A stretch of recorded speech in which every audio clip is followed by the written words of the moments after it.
The village of Harnwick sat at the last bend of the Ashford Road before the high passes, and most travelers stopped there only long enough to water a horse. Ureth of the Ashbrow stopped for a meal. She did not go inside the inn.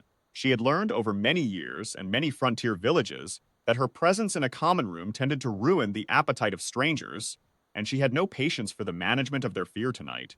She was tired.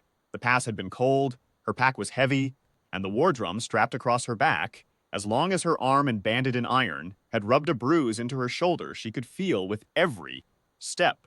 She bought a bowl of thick stew from the innkeeper's boy, who kept his eyes on her boots throughout the transaction, and she carried it to the low stone wall on the far side of the road and sat down to eat. That was when she heard the fiddle. It came from the small cottage at the road's edge, not the inn itself, but the little place beside it, with the lamp burning yellow in the window and the door standing open to the evening air. Whoever was playing was not performing. There was no crowd, no coin bowl. The music simply spilled out into the road the way wood smoke spills, without asking anything of anyone. Barath ate her stew. She did not move on. She could not have said what held her. The fiddler was playing a frontier reel she had heard in a dozen towns. Nothing remarkable. Nothing she would have called beautiful by any measure she'd been taught. But the man played it as though the notes cost him something, as though he had thought carefully about each one, and decided it was worth the spending. There was no showing off in it. There was only attention.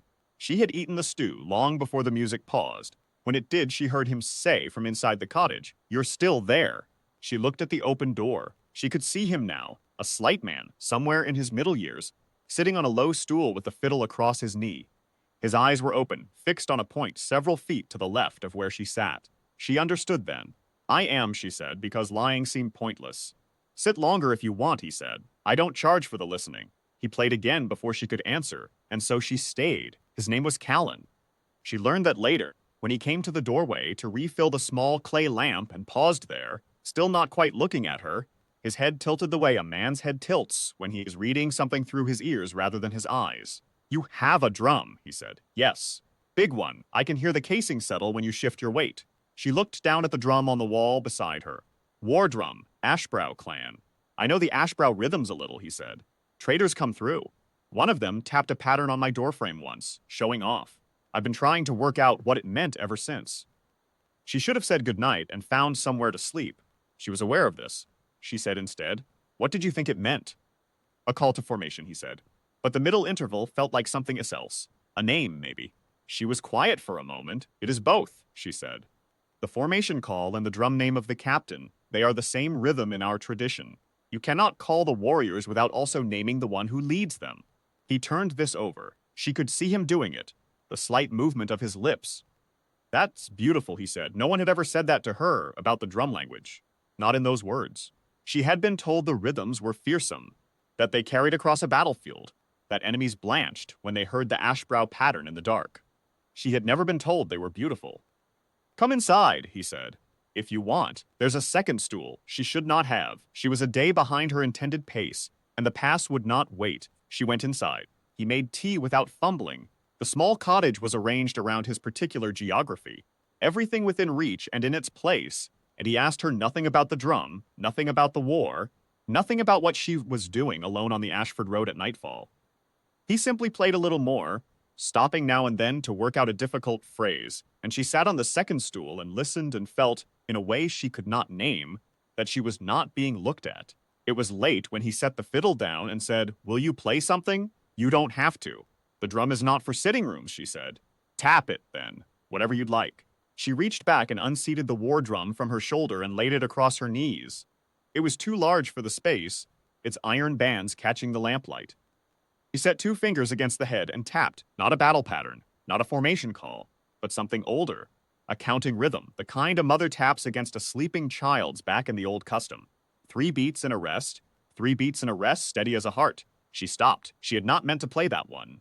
"Keep going," he said quietly. "That is a private rhythm." "I know. Keep going." She did not know why she obeyed. She played the counting rhythm through to its end. 16 measures, and then the slowing, and then the 2 final beats that meant safe and held. In the old drum language, the beats her mother had tapped against her own back when she was small enough to be held. She stopped. The cottage was very quiet. Colin sat for a moment, his head tilted. Then he raised the fiddle and played the counting rhythm back to her, not note. For note, because a fiddle does not speak in drum beats, but in the same time, with the same three in a rest, and when he reached the end, he played the resolve as two long-held notes, low and warm. Her mother's song, not the rhythm only. The whole shape of it carried over into a different voice. She had not heard it in 11 years. She did not make a sound. She was careful about that. But she turned her face toward the dark corner of the room, and her shoulders did a thing she had not permitted them to do in a very long time. And Callan sat with his fiddle in his lap and did not ask a single question, and the lamp burned low. After a while she said, "Where did you learn that resolve?" "I didn't," he said. "I followed the rhythm where it wanted to go." "It went where my mother took it," she said. "Exactly." He was quiet for a moment. Then, "She was a drummer. The best in our clan. She is gone now." "I'm sorry," he said. And he meant it. She could hear that he meant it, the same way she had heard the care in his playing from the road. There was no performance in the man. There was only what was true. She stayed 3 days. It was not a thing she had planned and could not entirely explain, except that on the morning she meant to leave, she came to his door to say goodbye. And he was working out a phrase on the fiddle, and she sat down on the step without meaning to and said, "The second beat is too long. It loses the urgency." "Show me," he said. She tapped the correct phrase on the doorframe, and he played it back, and she corrected him again. And he played it back again, and by midday she had eaten his bread and drunk his tea and taught him 4 of the Ashbrow carries. Not the battle patterns, but the old working rhythms, the ones used for harvests and crossings and the building of things. She had not taught those to anyone. She had not thought there was anyone outside her people who would receive them rightly. He received them rightly. In return, he taught her 2 frontier reels, walking her fingers through the timing on the drum skin until she could feel the dance in the beats, the lift and fall that the hill people used for celebration. She had never played for celebration. She found by the second day that she liked it. On the 3rd morning, she sat on the step in the early light and watched him tune the fiddle by touch and by sound, his fingers knowing without sight, and she thought about the things she had wondered since the first night. How he had followed the rhythm to exactly the right place, the place her mother always ended. No one outside the clan knew the ending. She had never spoken it aloud or written it down.